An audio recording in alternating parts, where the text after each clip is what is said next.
Hey.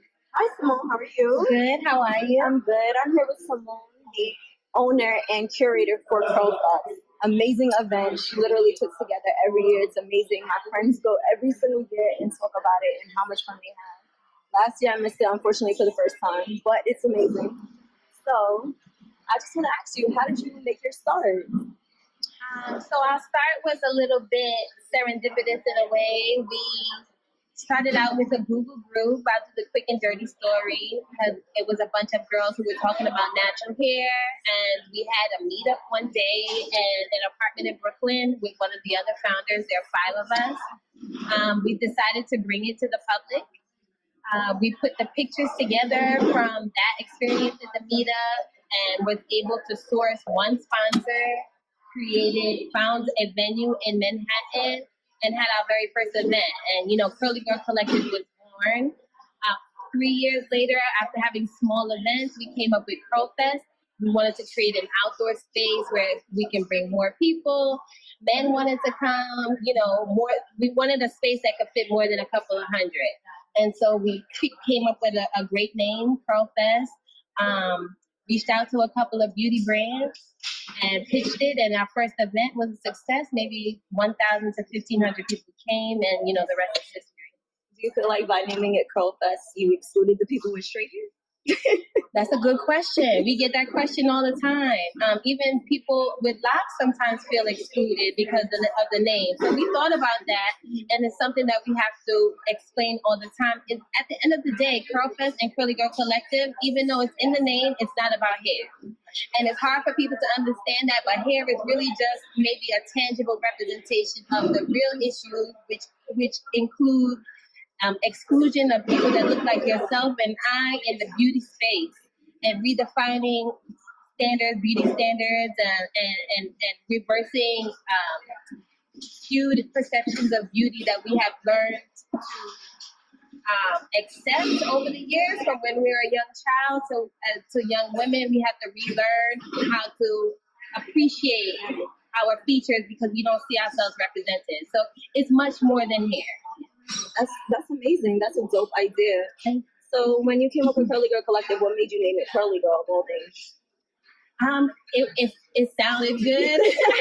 We had a couple of names. There was, I believe, there was Kinky Girl Collective, all sorts of names, and that one stuck. There's something to finding a name that rolls off of people's tongues and that people can relate to or understand what your brand is about just with the name. So that's how we came up with that. Does doing Curl Fest, does it ever give you any anxiety? Oh, every day. Every day. How do you deal with that? It takes proper planning and planning your event and expecting the unexpected is what I always try to implore to people. Anxiety doesn't go away. You're going to be anxious because it means so much to us, and there's so many things that could potentially go wrong, and that's why it's so important to have the right team on board, people that are experienced producing events in an outdoor space, people that understand your vision, people that take your event seriously. It's not just another event. This is a representation of much more than just a space. This is a representation and a space that we're creating for Black women, by Black women, and it's much more than just an event. So we need people on our team to understand the importance of our product. Mm-hmm. So being a Black woman and explaining to people, especially in the world that we live in where everything is about color and race right now, all over again, Yep. So I'm just wondering how, as a Black woman, do you explain to people what your idea with what Curl Fest was in general? Without offending them. Sure. I think that it really comes with a place of understanding who your audience is, right? So I could be in a boardroom and there's no one of color in the room, and they may not know what a big chop is. And it would take me going back into explaining the history and why Black hair is important to a Black woman.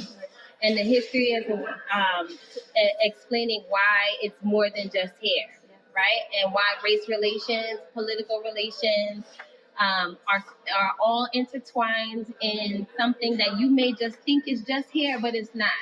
So taking the perspective of understanding who your audience is and taking a step back to actually give them the resources to learn and understand the journey and how we get there has always been great.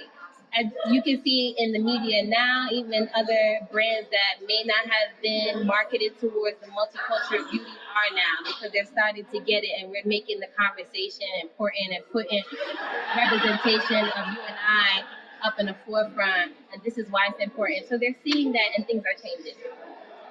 So with Curly Girl Collective, was it always 5 of you guys? Or did you start by yourself? Curly Girl Collective started with 8 people. And by the time Curl Fest came around, it was about 5. So yeah, it was always a group of us. It wasn't just me. That's great. So how do you feel like you want to, where do you want to take Curl Fest now? You want it to be all over the world? What are your plans? Our plans are to expand domestically and internationally, and also touch other markets. So we're working with merchandising. We're working with to expand the experience beyond the day of the event, which could be anything from products to charity work, etc. We want to create long-lasting opportunities and change. Be actual change agents within the beauty industry. So we want to make sure that we are stable and we're not just a fad. The natural hair movement is not just a fad, and we were here to stay. So we're working toward. And then also my question to you is, how would you explain to another young Black girl who has the same vision as you what she should do? About her hair or about starting?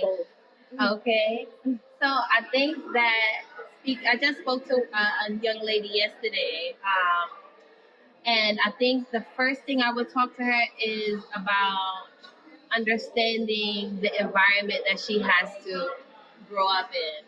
And things have changed and may have become a little easier, but there's still a ways to go.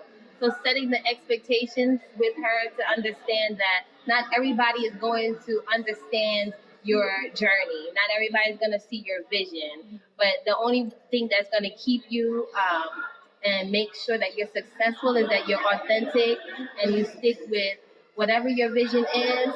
You can get there as long as you have it and you stick by it. Don't try to be like anybody else. Don't try your best not to be influenced by the media that may not represent you. Create your own space if it doesn't exist.